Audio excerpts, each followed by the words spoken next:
안녕하세요. 살아있는 책 산책입니다. 오늘 산책길의 책은 엘렌 스테인 주니어와 존 스턴펠드의 승리하는 습관, 승률을 높이는 15가지 도구들입니다. 올해 5월 초에 읽었던 책인데 교보문고를 갔다가 아직도 많은 분들이 찾고 있는 책이어서 다시 보게 되었습니다. 세계 100대 최고 경영자들이 모여 격렬한 농구를 하는 이유에 대해서 이야기하며 스포츠는 균형을 잡아주는 일이고 농구 코트에서의 그 사람의 행동은 그 사람의 정보라는 레리버드의 말처럼 인생 역시 농구 코트에서 일어나는 경기와 같다는 생각이 들었습니다. 성공이라는 것도 결국은 작은 성공 습관이 모여서 되는 것인데요. 기본을 잘 지키고 누구보다 열심히 노력해서 사소한 것부터 변화를 일으키는 것이 승리하는 습관을 만든다고 저자는 말하고 있습니다. 실행하고 습관화하고 매일 실천하는 것이 승리하는 사람의 몫이며 우리에게 꼭 필요한 승리를 위한 단계라고 합니다. 성공을 하기 위해서 지름길은 없으며 꾸준히 노력하고 힘들어도 다시 꿋꿋이 이겨내는 것이 꼭 필요하다고 저자는 말하고 있습니다. 엘렌 스테인 주니어는 전 NBA 성과 코치이자 스포츠 비즈니스 분야의 코칭 전문가라고 합니다. 15년 동안 성과 코치로서 코비 브라이언트, 스테판 커리, 케빈 듀란트 등 전 세계 가장 뜨거운 NBA 슈퍼스타들과 호흡을 맞췄다고 합니다. 현재는 스타벅스와 코카콜라, 아메리칸 익스프레스의 코칭 전문가로서 조직력을 향상시키고 효과적인 리더십을 창출하며 팀의 결속력을 높이는 법을 가르치고 있다고 합니다. 상위 1% 선수들의 훈련 과정을 지켜보고 수많은 기업의 최고 경영자들을 인터뷰한 끝에 놀라울 정도로 똑같은 원칙을 고수하고 있다는 것을 알게 되었고 이 책을 집필했다고 합니다. 이 책은 크게 3가지의 원칙으로 나뉩니다. 승리하는 개인, 승리하는 리더, 승리하는 조직의 원칙으로 나뉘고 있습니다. 저도 농구를 좋아하는데 실력이 좋은 농구 선수들은 기본기를 잡기 위해서 노력했다는 공통점이 있습니다. 실력이 좋은 농구 선수들은 확실히 자유투 성공률이 높습니다. 저자 역시 기본기 없이는 절대 성공할 수 없다고 이야기하며 승리하는 개인의 원칙에는 자기인식, 열정, 훈련, 수용력, 자신감이 있다고 합니다. 그리고 자신보다 현명한 사람들을 주위에 모으는 방법을 알고 있는 사람이 여기 잠들다 철강왕 앤드류 카네기의 묘비명이 생각났던 승리하는 리더의 원칙에 대해서도 이야기하고 있습니다. 비전, 문화, 섬김, 인격, 권한 위임이 그이며 마지막으로 승리하는 조직의 원칙에 대해서도 이야기합니다. 믿음, 이타심, 역할 명료성, 커뮤니케이션, 화합이 언제 어디서나 이기는 팀을 만드는 기술이라고 합니다. 총 15가지의 원칙을 간단하게 말씀드리겠습니다. 자기인식은 가장 기본이 되는 것입니다.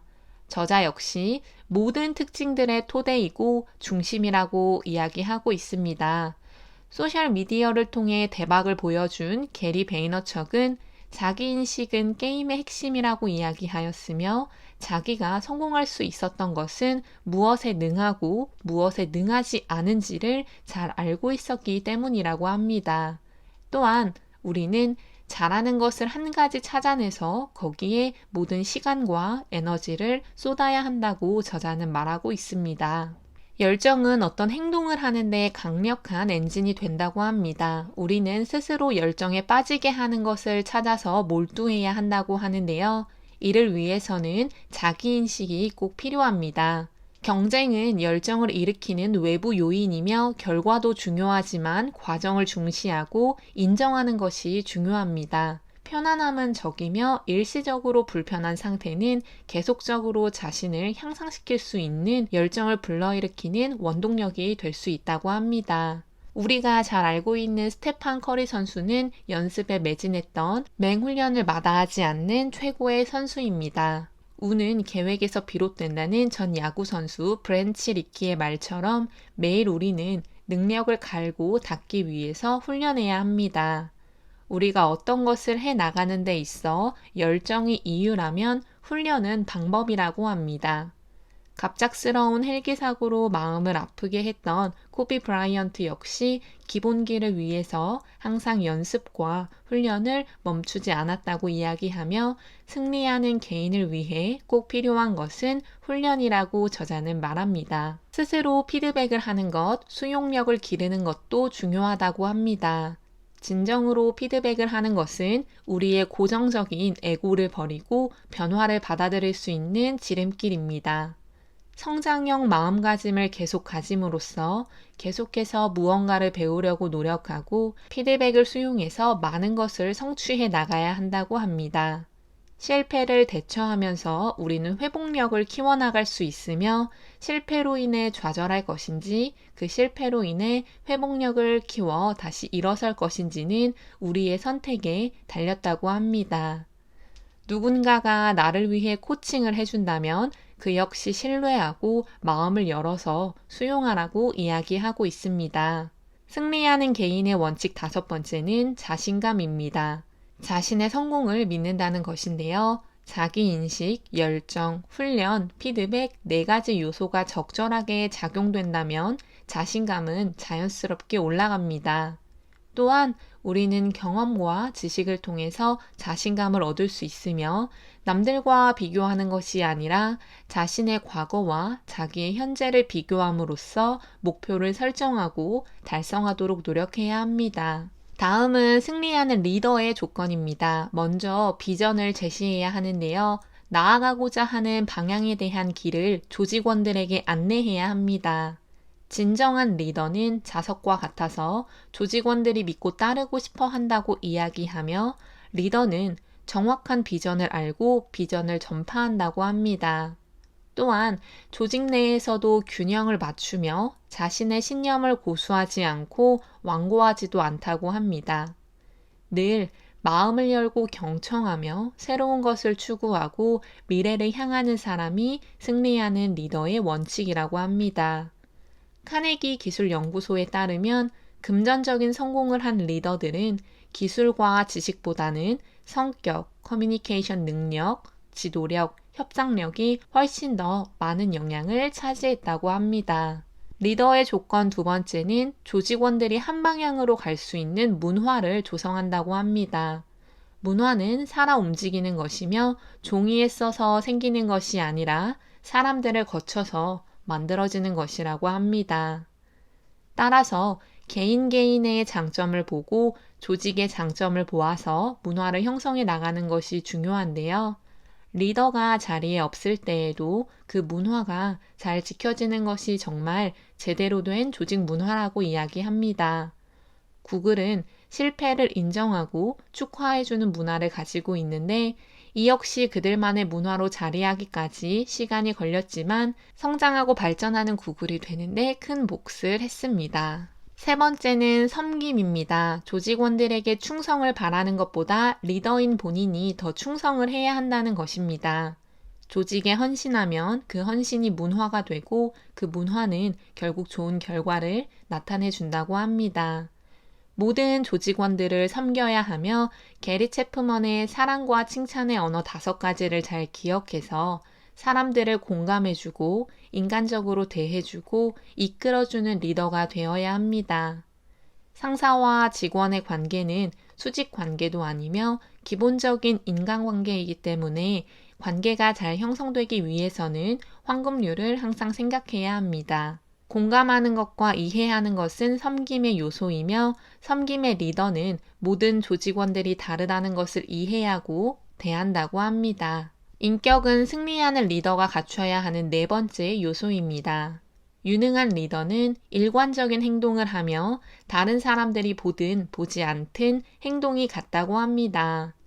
인격을 갖췄다는 것은 상대에게 무엇을 얻어낼 수 있는가를 생각하는 것이 아니며 사람 그 자체를 잠재력이 무한한 사람으로 존중해야 한다는 것입니다.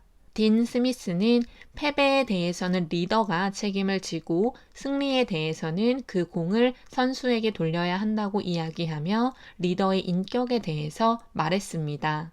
리더는 솔선수범해야 하며 잘못 판단했을 때에는 사과하고 실수를 되풀이하지 않기 위해 노력해야 합니다. 승리하는 리더의 다섯 번째 조건은 제대로 된 권한 위임을 해야 한다고 합니다. 리더는 목적지는 정하나 가는 길은 조직원들에게 맡겨야 한다고 하는데요. 팀원들에게 권한 위임을 하는 것은 그들을 믿는다는 것을 표현하고 팀원들의 자신감을 키워줄 수 있다고 합니다. 리처드 브랜슨 역시 과감하게 조직원들에게 할 일을 위임하고 그는 끊임없이 새로운 도전을 즐기면서 팀원들에게 동기부여를 해주는 리더입니다. 넷플릭스 창업자 리드 헤이스팅스 역시 권한 위임을 잘하기로 소문났다고 하는데요. 쓸데없는 회의는 진행하지 않으며 리더는 또 다른 리더를 만들어내겠다는 소신을 가지고 권한 위임을 진행해야 합니다. 승리하는 조직에게 필요한 것은 믿음, 이타심, 역할 명료성, 커뮤니케이션, 화합입니다. 하나씩 살펴보면 팀 이름이 선수의 이름보다 중요하다는 말처럼 팀이 만들어졌다면 그 구성원 한 명 한 명의 믿음이 엄청나게 중요합니다. 책에서는 믿든가 떠나던가 라는 이야기로 믿음의 중요성에 대해서 이야기해주고 있습니다. 스스로가 다른 팀원을 믿는 것은 중요하며 믿음 역시 웃음처럼 번지게 된다고 합니다.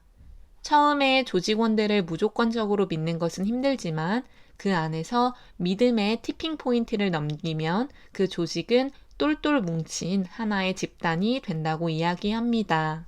우리는 모두 자신보다 더 큰 무언가에 소속이 되어 있고 맷 킹의 말처럼 중요한 것은 우리 자신만이 아니라는 것입니다. 인간은 어디든지 소속이 되어 있는 존재로 이때 이기적인 사람은 당연히 환대받지 못합니다.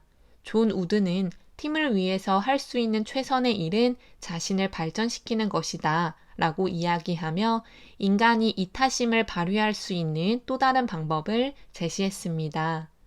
스스로가 발전하는 것은 결국 팀의 승리를 위한 것이기 때문에 이타적일 수 있습니다. 1 더하기 1이 2가 아니라 3이 될 수 있도록 하는 것은 중요하다고 이야기합니다. 세 번째 승리하는 조직의 습관은 역할 명료성입니다. 큰 퍼즐판을 맞추는 것처럼 각자가 맡은 역할을 제대로 진행해야 조직이라는 큰 퍼즐이 맞춰지게 됩니다. 위대한 팀이 되기 위해서는 모든 사람이 자신의 역할을 제대로 알고 수행하며 팀의 목표에 책임을 져야 한다고 이야기합니다. 팀원들은 겸손해야 하며 주어진 일을 해낼 수 있다는 자신감을 가지고 있어야 한다고 합니다. 커뮤니케이션은 조직을 발전시키고 승리하는 조직으로 만들기 위해서 꼭 필요하다고 합니다. 인간관계로 묶여있는 조직에서 연결은 중요하며 대화를 할 때 가장 중요한 것은 경청이라고 합니다.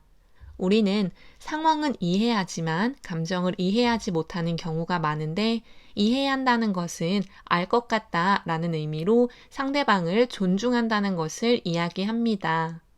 커뮤니케이션이 잘 되지 않는 조직은 충분히 연습하고 반복한다면 개선할 수 있다고 하며 최고의 팀은 안전하다는 느낌을 팀원들이 받을 수 있고 서로의 약점을 공유하며 목표에 대한 이해가 조직원들 모두에게 이루어지는 팀이라고 이야기하고 있습니다. 승리하는 조직의 습관 마지막은 화합입니다. 필 잭슨의 말처럼 승리하는 조직은 5손가락처럼 움직인다고 합니다. 또한 커뮤니케이션은 최고의 팀을 만드는 핵심 요소이며 단합이 되기 위해서는 모든 구성원들이 스스로를 중요하다고 여기고 각자의 역할에 충실할 때 이루어질 수 있습니다. 조직이 승리하든 개인이 승리하든 승리를 축하하는 문화를 즐기는 팀이 화합이 잘 되는 팀이라고 합니다. 승리하는 개인, 리더, 조직의 습관 중 우리가 처음 보는 습관은 없다고 생각합니다. 이론은 알고 있으나 행동이 되지 않기 때문에 이런 책들이 꾸준히 사람들에게 호응을 받는다고 생각하는데요. 승리하는 개인이 되기 위해서, 리더가 되기 위해서, 승리하는 조직에 속해 있기 위해서 우리는 가장 기본적으로 해야 하는 것들을 다시 한번 생각해 봐야 합니다. 그리고 그 기본을 나부터 지켜나가는 것이 중요합니다. 자기 스스로를 알고 이해하고 자기를 수용하고 인정하는 것부터 시작해 조직원들을 알고 조직 자체를 아는 것이 승리하는 사람들이 가지고 있는 가장 필수적인 요소라는 생각입니다. 오늘 산책길의 책은 엘렌 스테인 주니어와 존 스턴펠드의 승리하는 습관, 승률을 높이는 15가지 도구들이었습니다. 감사합니다.